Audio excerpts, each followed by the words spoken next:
First half second half எப்படி இருக்குன்றதை பற்றி சொல்கிறேன். ஃபஸ்ட் ஹாஃப் வந்து பார்த்தீங்கன்னா கொஞ்சம் ஸ்லோவாக தான் வந்து பார்த்தீங்கன்னா ஸ்டார்ட் ஆகுது.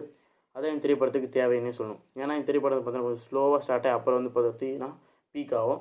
இந்த திரைப்படத்தை பார்த்தீங்கன்னா ஃபஸ்ட்டு ஒரு இதில் எடுத்து சொல்லிகிட்டே வருவாங்க. அதனால் வந்து பார்த்தீங்கன்னா கொஞ்சம் ஸ்லோவாக ஸ்டார்ட் ஆகி அதுக்கப்புறம் பீக் ஆகும். அந்த ஸ்லோனஸ் வந்து பார்த்தீங்கன்னா கொஞ்சம் ஒரு மாதிரி இருக்கும்.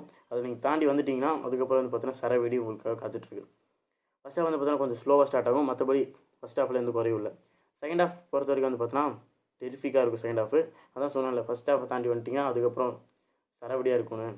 அதே தான் செகண்ட் ஹாஃப் வந்து பார்த்தீங்கன்னா வேறு லெவலில் விறுவிறுப்பாக போகும். அடுத்து என்ன நடக்கும், அடுத்து என்ன நடக்கும் நமக்கு வந்து பார்த்தீங்கன்னா நம்ம வந்து பார்த்தீங்கன்னா ஒரு சீட்டில் உட்காந்து ஆர்வமாக பார்த்துட்ருப்போம். அடுத்து என்ன நடக்கும்னு.